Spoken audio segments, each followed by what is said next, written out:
if you need to pivot, what is the best way for you to do it, not only successfully, but also profitably, not just pivot in any given way. What is the right way to do it? What are the exact steps to do it? And this is why I love this presentation and can't wait until Eileen is going to share with us the 5 steps. So 5 steps, always actionable takeaways like promises, all right? So let me just take a few seconds to talk about Eileen. Thank you again for being here, for being with us, Eileen. She's coming to us from Silicon Valley. I'm here broadcasting from downtown Los Angeles, and let me see where. Okay, so we have people from New York City. We have people from Tunisia. Go ahead, please, and share with us your country. So don't be going. This is an international event. So happy to have you all on board. So Eileen is have been in the tech world in tech industry in the last 20 years. She worked on hundreds and hundreds of software, and she's going to talk about that better than I do in a few seconds. Hundreds of softwares of products as well. She's also a mentor, a global speaker. And I mean, I can talk about Eileen for the next coming 20 minutes, okay? But we don't have 20 minutes, okay? I'll leave the floor to you, Eileen, to please present yourself again and let people know more about you. And thank you again for being here. The floor is yours, all right? And enjoy. We will go back in a few minutes after Eileen's presentation and to take any questions. So please feel free to comment and leave all your questions. We'll try to answer them all. Okay. Thank you. Thank you. Eileen, the floor is yours. Great, much. Ines. Wonderful to see you again. Ines and I have known each other for many years, and the last time we saw each other was on stage in Tunisia. So it's fun to be supporting her again. And I look forward to helping the audience here, and I'm glad to hear that it's being recorded so it can be shared as we move forward. So what I'm going to focus on today is how to pivot when the unexpected happens. This may be focusing on the current situation, but a lot of the information you learn can be applied to any other scenarios that may come up in the future. So a little bit about my background is 20 years in Silicon Valley, working with tech companies, building and delivering software and hardware products. And I am an angel investor since 2015 with Golden Seeds. They are a US-based angel group of 300 angel investors across the United States. And I've also been a professional mentor since 2012 for one of the United States Cultural Exchange programs. And you can learn more about me at eileenbrewer.com. So today we're going to look at 5 steps. Here are the 5 steps I'll review with you to help you determine if you need to pivot, and if so, what you should do next to find some new revenue streams. First, you'll need to create your baseline, then review your finances, then understand your customer pain points as they are today. After you've done those, then you'll be ready to host a company pivot party. And it works toward, and then start working towards a prototype for your new revenue stream. I'll be suggesting some writing and research exercises to be done after the call, not during the call. And we'll provide the slides to you as well, so you don't need to be trying to make copious notes. The term status quo means the existing state of affairs. What is your existing value proposition? Why do customers come to you versus your competitors? Make a list of your existing products or services and understand what your value proposition is. Make a small list of what your typical customer demographics are. If you needed to describe your customer in 3 or 4 short bullet points, what would they be? And make a list of who your suppliers are, maybe 3 to 5 of your key suppliers and who they are and what type of supplies or raw materials they provide for you. And maybe who are some of your top partners. Maybe your business model is one where you work with distributors or other partners, maybe list a few of them as well.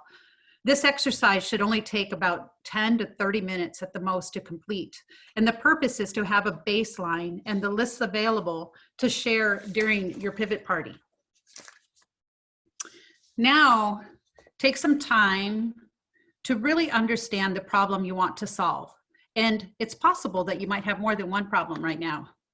Have your customers stopped ordering? Are you starting to run low on funds to pay salaries and expenses? Are you having a hard time getting your raw materials due to shortages? Are you having trouble getting your products or services delivered to your customers due to delays in trucking or other supply chain issues? Make a note of the problem or problems you're trying to solve, because you'll need it for the pivot party. If you haven't done so already, you will complete a full holistic look at your books. Consider how much money you have in the bank and a realistic projection of any incoming revenue for the next 2 to 6 months. Determine how long you can cover your costs if you make no changes at all. This gives you your runway. Now look at what would happen if you made one small, quick change. If you laid off one employee or cut the hours of several, would it make big enough difference? Does it buy you another month or more on your runway? Do you have staff who are expendable for a short-term furlough because you have no work for them right now? Or would that impact your ability to meet customer expectations?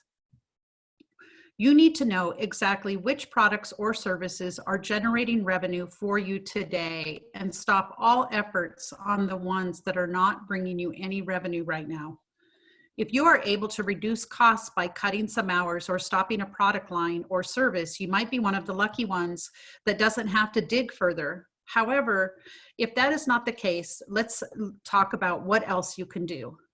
So you'll want to create 1 to 2 slides that show your company's current state, your gross revenues for the next 2 to 6 months, and all of your costs. If your runway is further out than 6 months, show as far as you need to show. If you feel your company is at risk, show that breaking point. Keep it very high level and use a chart to show a large decline in sales if it's appropriate.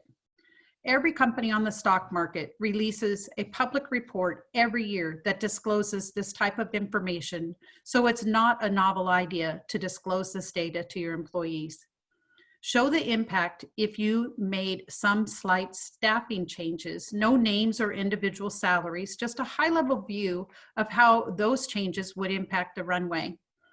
Show how much additional revenue is needed and make that gap clear. If you have a shortfall of $20,000 per month, make it easy to understand and see on your slide.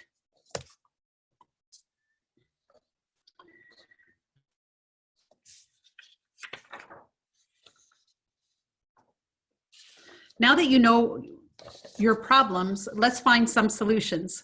Instead of you trying to solve the problem by yourself, I am proposing a more holistic, transparent, and inclusive way to help your business survive through this crisis. First, call your customers and ask them what they need most right now. Don't focus on only your offerings. You want them to tell you about anything that they need. Make a list collected from at least 10 of your customers. Don't promise them anything. Just tell them you're doing some brainstorming and you wanted to collect some customer input. Now that you have reviewed your current products and your finances, you understand your runway, and you've talked to your customers, it's time to have a pivot party. So here's the pivot party checklist. For your party, you want to include everyone, your staff and board members. Everyone has an equal voice, so try to eliminate a hierarchy during the event. If you have hundreds of employees, then consider inviting the heads of each department. You must have a willingness to practice full transparency. This is how you're going to get buy-in from everyone to support you. Have your current state of the business ready to share on 1 or 2 slides and include how long your runway is if no changes are made, how much your runway extends if you furlough employees or cut hours. You are not presenting this data as a statement of reducing your staff or scaring them. You are presenting it so everyone understands why you want to brainstorm and potentially pivot the business. Have your list of customer needs ready to share on 1 or 2 slides, regardless if they appear to align with your business or not. Schedule an online meeting, preferably one that allows for breakout rooms if you have more than 10 people attending, as you may want to break into smaller teams for some of the exercises. After you present your runway, your company's current problems, and your customers' current points, then explain that you would like everyone to help with coming up with new revenue ideas. It could be products or services or partnerships. Nothing is out of the realm for discussion at this point. You can use the SWOT method to identify your company's strengths and opportunities. Start with these two as the priority and spend a little less time on the weaknesses and threats for now. If you are more than 10 people, it might be easier to break out into groups of 4 or 5 people per breakout room. This is a quick exercise, with each group only spending no more than 30 minutes to come up with a bulleted list for each of these 4 categories. If you broke out into the smaller groups, then come back together and complete a readout so everyone hears all of the strengths and opportunities that were suggested. Now break into groups again if you are a large group, or stay together if you're smaller. Ask for new ideas on products, services, partnerships. All ideas get listed, nothing gets left out. It could be a new product for an entirely different customer base, or a new feature on your website for your existing customers. Let's look at some ideas. Right now, we're seeing many companies doing pivots. Some might be short-term, however, some might become a whole new permanent revenue stream. Dyson, famous for their vacuums, designed a new ventilator in just 10 days and have promised to deliver 10,000 of these by the end of April in the UK. Tesla has also designed a new ventilator in the US, and last week they delivered 1,000 of them to over 50 hospitals.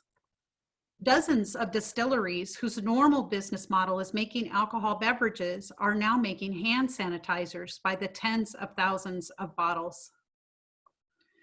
Many small businesses with 3D printers have been making face shields. The Major Baseball organization and their uniform vendor called Fanatics have partnered to convert the factory to make masks and hospital gowns. Imagine if you told this guy 2 months ago that he would be wearing this outfit at work and sending out global pictures of it. Some nail salons have moved in sewing machines, and they are making the much needed masks. In these examples, not only did the company pivot, their entire customer base changed. Here are some examples where the customer base did not change, but they had to react to demand. School buses modify hotspots parked in neighborhoods to help kids attend online courses where residents can't afford internet service. Some businesses, like telemedicine, did not need to pivot. However, they experienced an unexpected spike in new business and are finding it hard to keep up, and they're looking for help.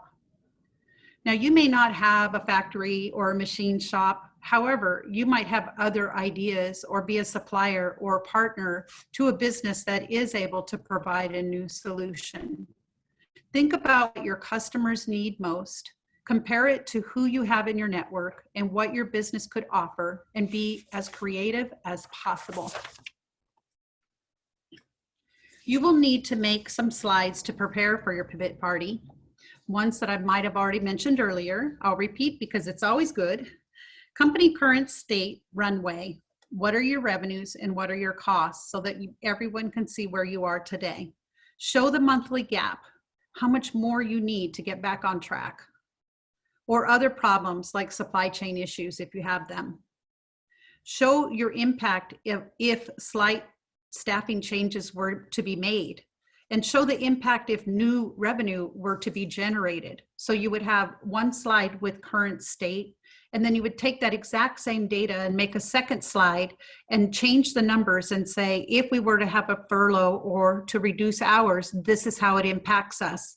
And then make a third slide with that current state, and then apply and say, if this doesn't have any of the furlough reduction in there, it just has, if we were able to gain X number of revenue per month, this is what it does to our overall status. Make clear how much time is available to generate the new revenue to avoid serious impact to the business. So if you feel like you have sales or money in the bank to last 5 or 6 months or maybe 10 months, you wouldn't want to cut your slide off at the 3 or 4 month mark. You want to have that revenue and cost slide go all the way out to where you see the risk point at, so that everybody can see what happens over time. Show a list of the customer's top issues, regardless if they're related to your business. Show a slide with questions for the idea generation session. How would you solve a broken supply chain problem or a lack of some raw materials or resources? How would you solve the customer issues that are listed here? If you could do anything to help your customer and you look at their pain points, what would you do? How would you improve your products to address these customer issues? What can you stop doing or change that might be a cost savings? And this is why it's really important to invite all the employees, unless you're hundreds of employees. But you want to hear from every single department, because sometimes they know things that we don't know as CEO if we're too far removed from the day-to-day work. And they may have some great ideas on things that could be stopped or changed, that could be cost savings that didn't even occur to you at a leader role. If you partnered with another company, what could you create together? If you could do anything to address the monthly gap, what would you do? Do not list any limits or selection criteria yet, because you don't want to limit the ideas that are going to be generated. So what the world needs right now, this is important to keep in mind. If you're going to reach out for some funding, it is good to know that many investors are focused on these sectors. In the health tech, look for ways that you might be able to help with the telemedicine or remote monitoring of patients. So maybe you provide servers or a software application that brings two pools of people together that's not in this industry, but could easily be applied to this industry. Or maybe you are working on some wearables and some fitness apps that you could advance your development to get out to market a little quicker. Or you may be able to create some medical devices and new drugs if you're in the biotech field. The medical devices, I love the Dyson and the Tesla examples, because neither one of them were making anything related to medical devices before. In the ed tech, look for ways that you might be able to help build products or services to help with the huge volume of the remote learning that we have now, and some testing tools to help companies who are building products but need to have it all tested remotely. Or the corporate training tools, since everybody's going to be remote now, and HR often has leadership training or other types of training opportunities to change all that from in-person to being online. For the entertainment sector, gaming and esports are gaining a lot of traction because citizens cannot go out to the events. So they're doing a lot more sports events online instead.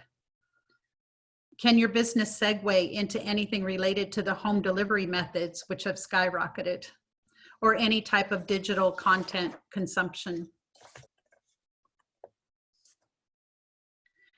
After a long list of new ideas, then work together to create some selection criteria for your ideas. This should only be about a 10-minute exercise and include things like the maximum amount of time you can spend in development based on your current status runway. For example, you can't approve an idea that takes 12 months to develop if your runway is only 6 months. But also keep in mind that Dyson and Tesla pivoted within weeks, and under normal circumstances, that work might have taken a year or more. So be careful about putting too much weight on the timeline to develop, because your team may be able to be very creative for you. Also revisit your original problem you're trying to solve, and add some criteria to ensure the area addresses the ideas address the problem you're trying to solve. So for example, if one of your biggest issues is not being able to get raw materials, you would want to ensure that you have some selection criteria that states the idea must address your raw material shortages. Be careful not to limit yourself on the amount of money you have to spend on a new idea, because you might have one or two ideas that come up that are really brilliant, although a bit costly, but they have really high potential for your business and for revenue. You might need to do some unexpected fundraising or take out a small loan because the best idea requires a little extra funding, but everyone is on board with it as the right one to pursue. Review the list of ideas with the selection criteria in mind to put the ideas in priority order. One way to do this is to give everyone 2 votes for which 2 ideas they think the most suitable based on the selection criteria. For logistics on how to do this while on an online call, I would suggest that you open a spreadsheet to list the ideas and have it shared on the screen. And then as each person votes, you just add their name to the ideas that they prefer, and then you do a final count. It's important to not default to a hierarchy in this process and make your voice have more weight than somebody else's. Otherwise, you lose all the confidence and buy-in that you've just built with your staff. However, if you don't like the way the list is developing, then you need to revisit your selection criteria and justify why you need to make changes to that selection criteria, and then make those changes and then re-vote to see if that will help influence what you want to see come to the top. If you have too many with the same amount of votes, then what you do is you drop the low ones and then do a re-vote so that it just keeps condensing where the votes land.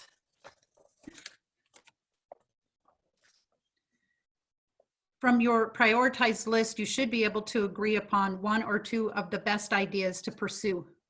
Quickly identify the right team and tasks to be completed in the coming days. Hold daily stand-up meetings to get updates, identify any roadblocks, and then how to resolve them. These meetings should be no longer than 15 minutes each morning and afternoon. Use the agile methodology if you are not already using it to streamline your processes. And here's an example. You can use a Kanban board to track the tasks, who is working on them, and what is getting completed. In the daily calls, you just go straight to this board and use it as your reference point. Start with the in-process column and get quick 1-minute updates from each owner, even less. It can be 15 seconds, because all you want to know is, are you on track? Do you have a roadblock? It's simply that fast. Or you can also ask, when do you think it will be completed? As a guideline, in most cases, each task owner should not have more than 2 in-process tasks. Sometimes new tasks are identified from the work that's being done right now. So just add those new tasks separately in the to-do column if you identify other work that needs done and potentially be done by somebody else. Next, you want to review and prioritize your to-do column so everyone knows that they can work straight off the top of the list to get their next task, and they don't have to go look and read every single one of them. Everyone agrees that they're in priority order and they can just go and take the next one from the top. Some tasks may be too big and need to be broken down into smaller tasks and assigned to multiple people. So if you have something that is design a new ventilator, obviously you might want to break that down into at least 5 or 6 smaller tasks, because you're going to have people doing different parts of that work. The main goal is to be sure to document all of the tasks and keep the board current so everyone's working from the same page, and you can easily show any investors the status as you are progressing. The Kanban board can be stickers on a wall, or you can use software tools like Asana or Trello or Jira.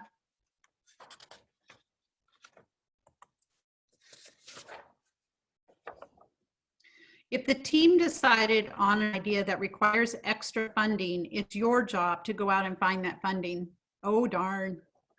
Put a quick deck together showing the potential market for your new idea or product and what the cost will be to develop it and your timeline to get to market. Show a high and quick return on investment for your potential funders and investors, and then start doing some research on new funding sources. I just did about 30 minutes of research, and this is what I found so far. Your government may have implemented some new programs. In the USA, the CARES Act and USAID both have some new funding for small businesses. Grantspace.org has over 30 listings for small businesses, and they have 4 internationals. Grants are free money, so you want to look for grants first before you look at loans. Giving Compass and the Global Fund both have many options available to look through. And I just found out that some students at Berkeley put together a database to compile multiple resources of all these funding that's popping up around the world. It's a very rudimentary, but it's very sweet that it's being done very quickly by Berkeley students. It's the Innovation Resource Database. It's the second URL that I have listed on this slide. And they're looking for some beta users right now to go in and touch it and look around. And it's very, very easy to sort on different topics.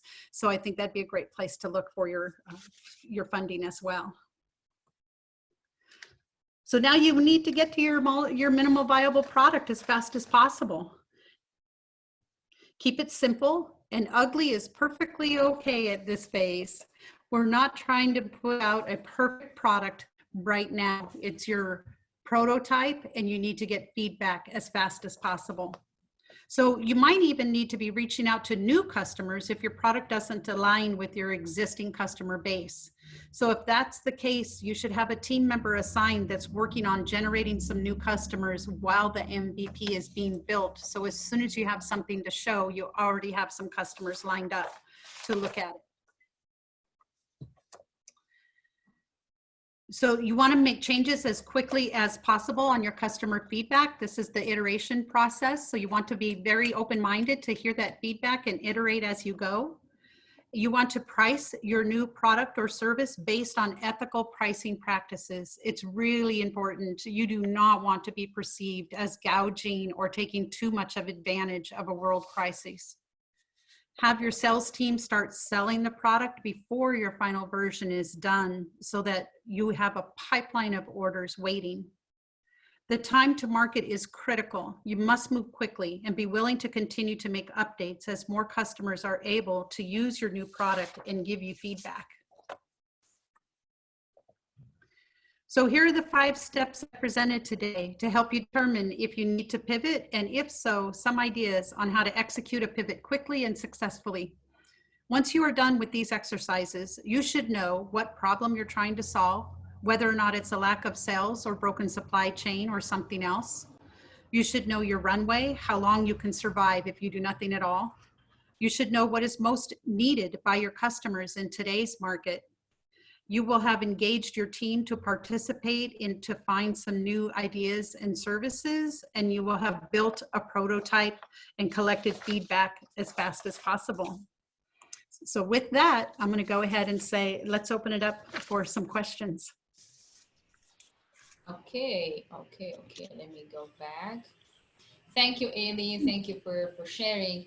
Thank you for those very clear 5 steps. Actually, I didn't want to miss anything. I was really into all the details. I have a question. Actually, we have someone. Let's give her. Okay, we have someone, Monica, who wants to talk. Monica.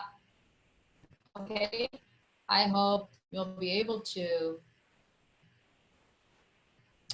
Okay, let me see if Monica is able to. Okay. Hello? Monica, can you hear us? I think she's muted, huh? I'm clicking on the unmute. Okay. And for some reason, she's still muted. Yeah, sometimes it's weird. They have to unmute themselves. Right. Okay, anyway, Monica, can you please, I'm trying to unmute you. It's not working for some reason. But anyway, can you please share your question in the chat box or wherever? Because we really want to answer your question. You raised your hand like 10 minutes or 15 minutes ago. I keep trying to unmute you. I think we're good. Monica, can you speak now? Because you're unmuted right now. Monica? Okay, let's leave Monica for a few seconds. Maybe she will figure it out because she is unmuted right now. But yeah, I have a question actually. Am I allowed to ask questions, Eileen? You allow me to ask questions. Yes, yes.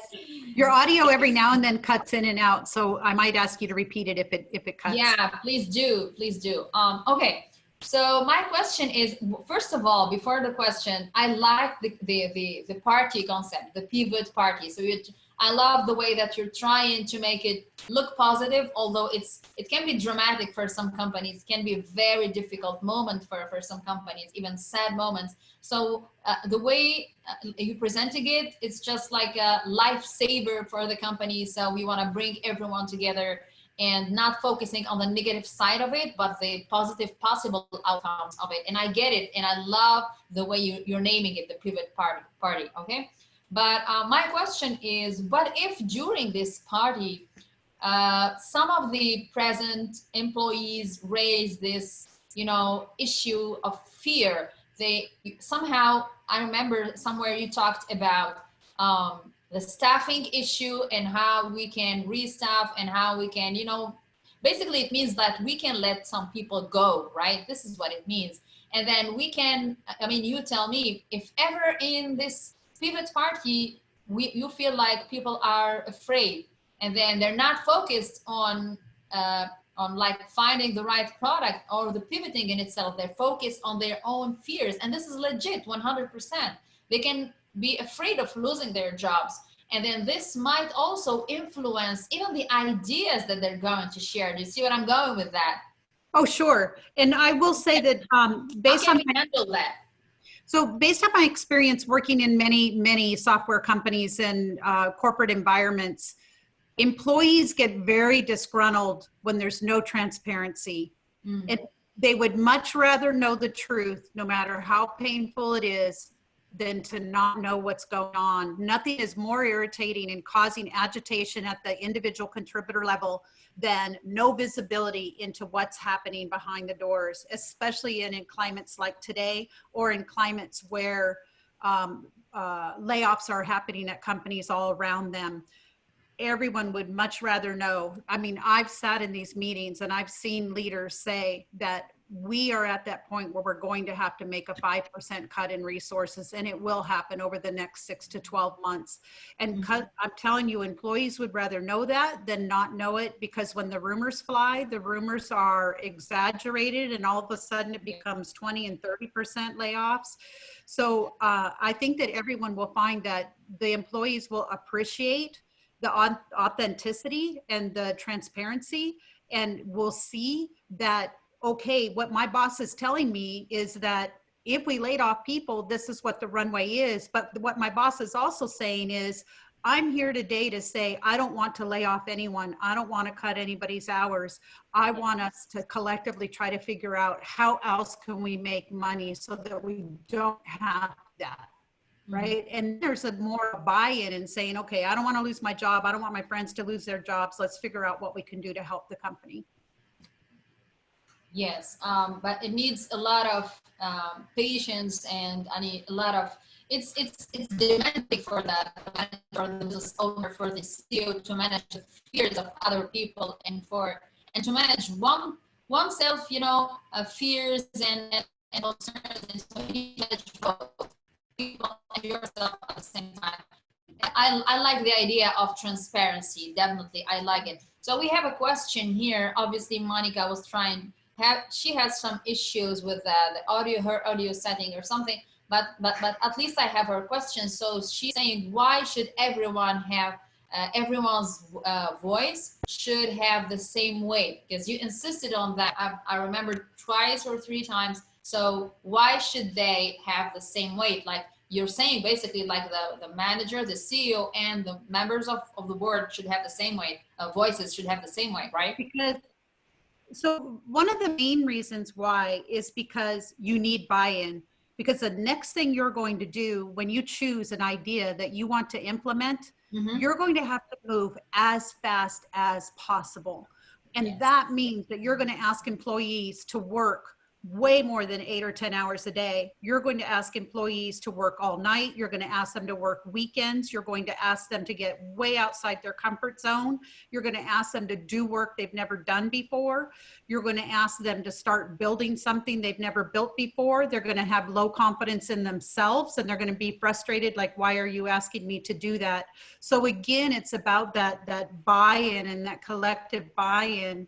And if and also, there are ways as a leader that you can weight the ultimate decisions, right? So you could say there's 2 or 3 that have the exact same equal amount of votes, and it's perfectly okay. You've given everybody the opportunity to vote, and they see that 2 or 3 of them are equal. It's okay to say, all right, we've come to a tie 3 times on these 2 or 3 ideas. So we're going to go talk to our, the CFO, to our board, and we'll do a little bit smaller roundtable. We'll come back to you and let you know which decision we've made, which is okay. And then you can do your own prioritization and ranking, and then present which project you're going to do.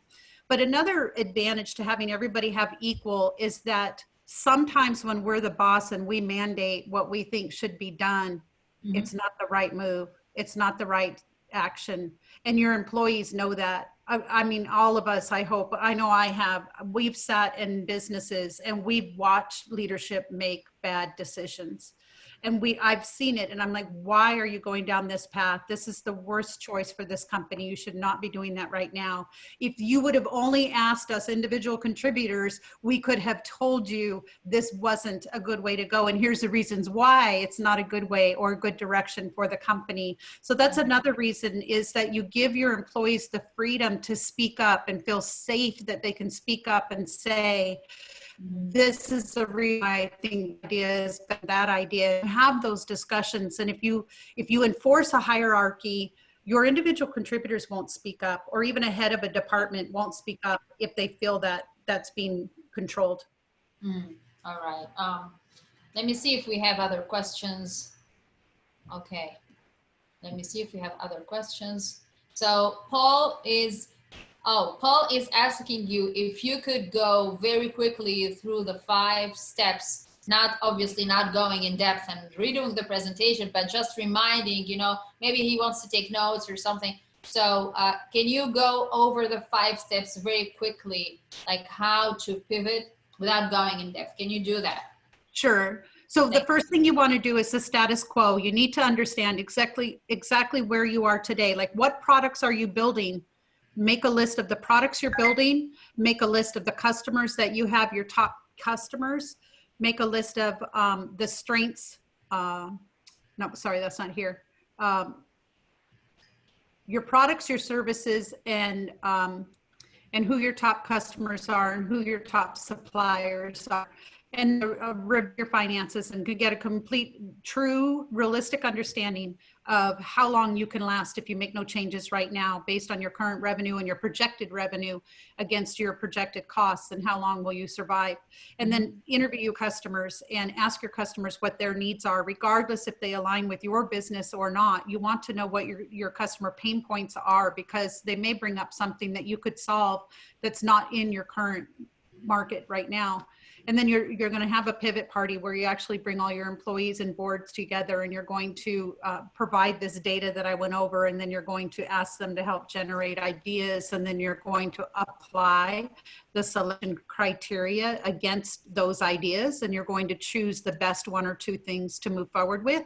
And then you're going to build a prototype, and during that prototyping, you're going to look for funding if you need it, and you're going to build your pipeline so that it's ready to go.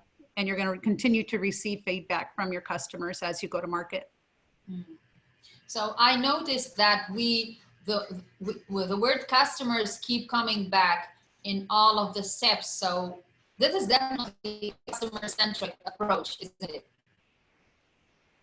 It is, because we stay in silos and we just make one thing, and that's all we make. And we think that this is the only way. Like, I make flower vases, and I don't think that I have any other, like, I can't help the world because I just make flower bases and I don't make anything else. And so therefore, I don't think I have anything to contribute.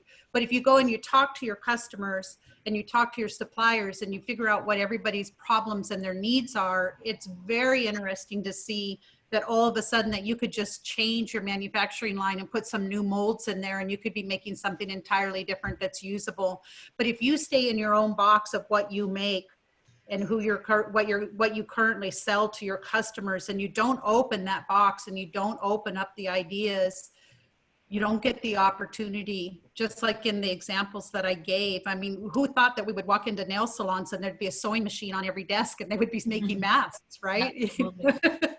Absolutely. Unthinkable a few weeks ago. Unthinkable. Right, exactly. Or that the guys that are making baseball uniforms are making hospital gowns now. Yes. And if they only thought about, I make uniforms for baseball, and they never talk to anybody else, they would never know.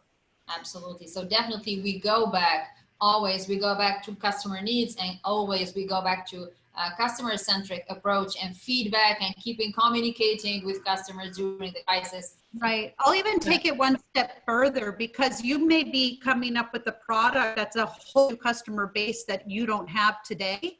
Just like Tesla making ventilators, that's a whole new customer base for Absolutely. them. And same like the nail salon example, right? It's a whole new customer base for them. So it's not even just talk to your customers, talk to everyone, talk to your suppliers, talk to your vendors, talk to everyone in your ecosystem. Do some research on where's the shortages. So the one slide that I had that said what the world needs now. So think about everything that your company makes and say, is there any way that I can get into any one of these sectors? Because these are the hottest spots. And if there's any way I can feed into one of these in any little small way, it might just be an avenue that skyrockets for you. Absolutely. Absolutely. Thank you. Let me see if we have other questions. So I think we went through the 5 steps. Yeah. Do you think, let me see. Yeah. Thank you, Paul. Do you have anything else you wanna, any advice, anything else you wanna add? Eileen, otherwise I have one last question for you if we still have time. Should I ask you my last question? I'll just say very quickly that I've talked about the Kanban board, and I really want to talk about how important it is to stay organized, because you need to move really, really fast. Yes. Imagine Dyson designed a brand new ventilator in 10 days. That's crazy, right? So that means everybody was working 20 hours a day and weekends nonstop to get there. But there's a lot of tasks involved with coming out with something new. And so the Kanban board is the way that you really keep track of everything. And anytime anybody says anything about, oh, I forgot we need blah, blah, blah, that immediately becomes a new task and you get it on the list.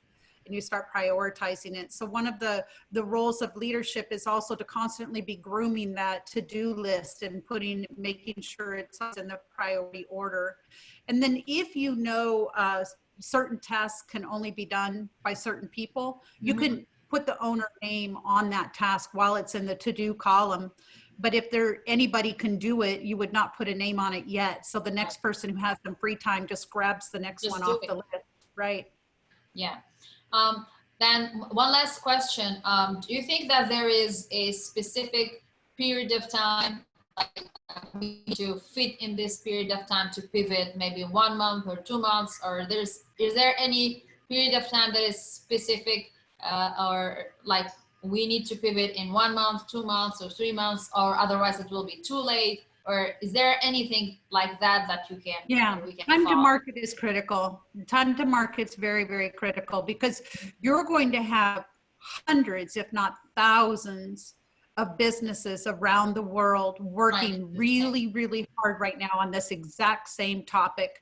And those who get to market first are the ones who are going to get the traction. Those who come up with a way to solve Wi-Fi access for students around the world, being able to work online, those who come up with those devices and get them to the market fast, that stuff spreads like wildfire. One school district tells another, tells another, tells another. Absolutely. And you have that proof, right? So it's very important. I would go as fast as possible. Yeah, thank you, Eileen. Thank you very much for all those insights. Thank you very much. And if someone wants to reach out to you, maybe for other, that has other concerns or other questions, what we can do, is there an email address? Maybe we can reach out to you, or maybe a website. I remember you have an amazing website. Oh, thanks. So I have the slide up right now that has my website, eileenbrewer.com, and you can reach out to me on Twitter, or you can follow me or email me or text me on LinkedIn. And my Twitter account is 100% dedicated to entrepreneurship and pitching around the world. So I'm often posting all kinds of like funding opportunities, pitching opportunities, things like that. Oh, that's great. Oh, okay. So yeah, so you have funding opportunities for startups and stuff on Twitter, basically, right? Yeah, definitely, guys, try to go and follow the Eileen account. That might be an opportunity out there for you. Thank you, Eileen. Thank you very, very much. Thank you, everyone, for being here. Thank you for sharing, for those very interesting questions. Thank you for your time, Eileen, and hope to see you soon. And hope everyone enjoyed the session and took the most out of it. Thank you, Eileen. See you soon. Take care. Thank you, Ines. Bye-bye. Thank you, everyone. Thank you. Bye. Bye-bye.